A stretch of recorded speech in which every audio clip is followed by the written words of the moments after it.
As I was sitting there tonight, I remembered a man by the name of Todd from our old church that we did, our engine blew in our car and we had nothing and we didn't know what we were going to do.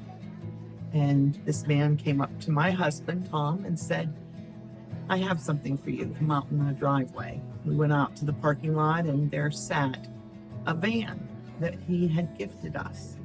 And we were able to drive it for 6 months to a year until we were able to get ourselves back together and get the vehicle that we needed for that time. Our story about giving started years ago when we kind of came back to the church and realized how blessed we've been and what he's done in our lives has always motivated us and brought us to say, okay, you know, as things happen, we're giving more, and it's time to give more to the church. So tithing was a big part of it, but also then turning and giving more time and more of our talents to the church.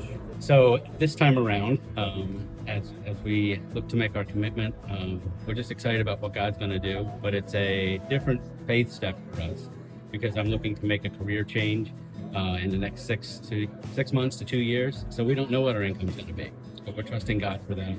He's always provided. He's always done more, and we know he's going to do that again. I think that we always get a little bit excited when there's an opportunity to be more generous because it has worked for us in the past. God has shown himself and just multiplied in our lives for sure.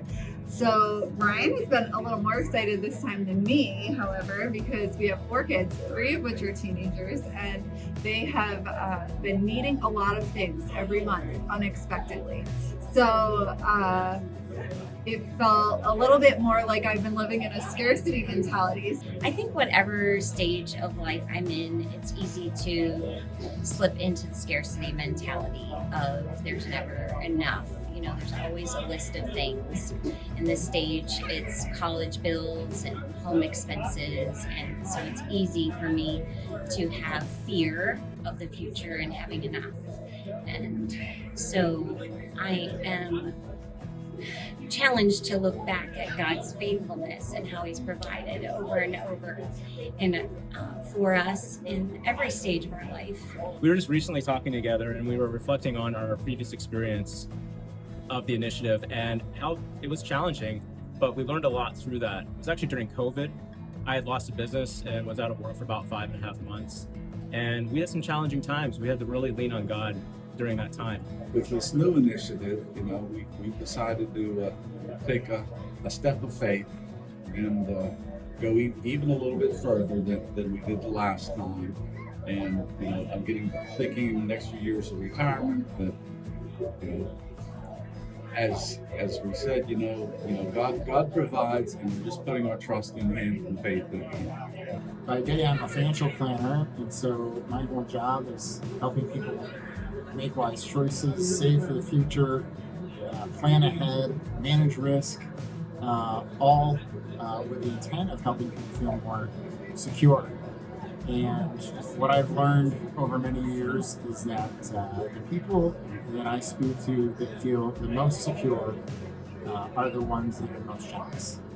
And I think the reason for that is it's not the other way around. It's not that they achieve financial security and then they can be generous, but it's really about where the heart is and where their trust is.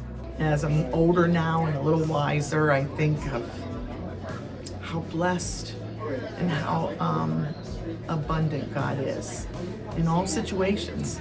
And for me, God has just been very clear that we are going to hold off from doing a remodel of our house and give that money back to God. And he brought us through. I was able to get into a new position that has been abundantly above what I could expect. We received checks from family members that helped us through, and we were able to meet our commitment. So we're reminded in this season that God is in control and ultimately everything is His. And so when we look at it from that lens, that it's His resources and it's for His kingdom and for His people, it gives a totally different perspective on this initiative. Can't wait to see what God's going to do as surrendered hearts start to spread and gospel spreads throughout the area. It's super exciting to see disciples being made through people at Daybreak and beyond. So we're excited to see what's going to happen.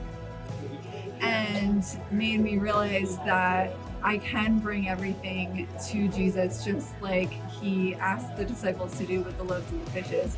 And so I'm excited to feel more engaged and more ready to give more generously this summer. And we could trust him Yes. to provide for us because he always has. And our prayer is that we would leave a legacy of giving and being generous to our kids.